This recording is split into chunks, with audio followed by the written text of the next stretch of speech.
It's about time the Muslims, especially the youth in the West, it's time for them to understand what should already be known, that the Kafir West, particularly the US, are enemies of Muslims.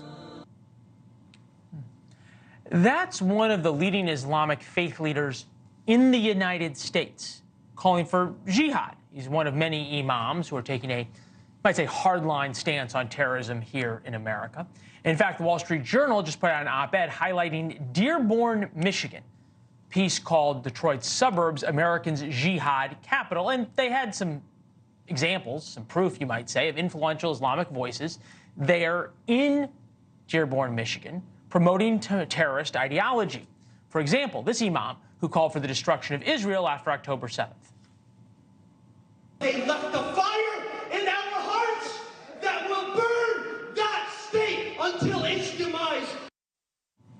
To be clear, this is happening in America. These aren't clips of imams from other countries. In America, and in Dearborn, Michigan specifically, another faith leader praised the October 7th attacks, as well as the Hamas fighters who slaughtered babies and raped women. That day that it took place was definitely what we call Ayyamullah, one of the days of God. It's true. The brothers who were there, they planned, they trained, they made every effort, blood, sweat, and tears. When the Wall Street Journal article came out, the mayor of Dearborn called the article garbage, reckless, bigoted, and Islamophobic. We, of course, asked the mayor to come on.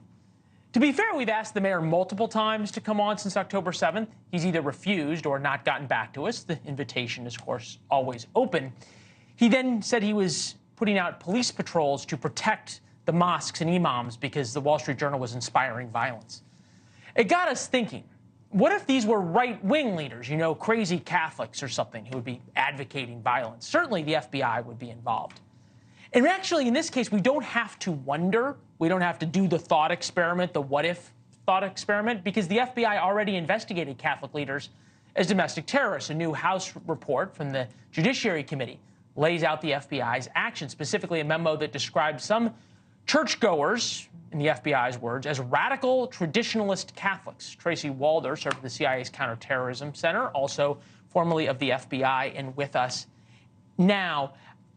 I'm wondering if I'm right to compare what these imams said to material support for terrorism, which is illegal. I actually think you are right, Leland, and let me explain why. Because the reality is the conversation and the speech they are engaging in is hate speech. Pure and simple, full stop. It's intimidation, it's threatening, it's harassment, and it's discriminatory. And you can say something and people not agree with it. But when you are saying that you want to purify the land of swine, apes, and hypocrites, calling for the destruction of Israel, calling for jihad, that is hate speech. And so I think you're correct in comparing it because that's illegal, quite frankly. Yeah, we're looking at some of the rallies that have been held, and they weren't pro-Palestinian rallies, they were pro-Hamas rallies. There's a difference. President Biden's response to the Wall Street Journal piece, Americans know that blaming a group of people based on the words of a small few is wrong. That's exactly what can lead to Islamophobia and anti-Arab hate, and it shouldn't happen to the residents of Dearborn or any American town. We must continue to condemn hate in all forms. I think the question would be, is that when you have people who are now being protected by the Dearborn police and idolized by the Dearborn mayor saying these things, that's very different than someone condemning what these imams are saying. I'm wondering why you think even the mayor of this town wouldn't be condemning what the imams are saying. I think that that's a great question, and that's what I'm very concerned about. He should be condemning it because I understand we don't want to judge an entire group of people, right, by the actions of just a few. And I get all of that. But if he really wants to take a stand and stand up for his community, he needs to be condemned. No, I get it. I want to bring this back around, right, because of the issue with the radical Catholics that were part of the FBI's memo. A field office put this out of traditionalist Catholics and on and on and on. I'm wondering why, in the FBI, that scene is okay, and I'm guessing if you're an FBI agent in Dearborn, Michigan, who wanted to launch an investigation into these imams, you'd listen to the President of the United States, who tells you that that's Islamophobic.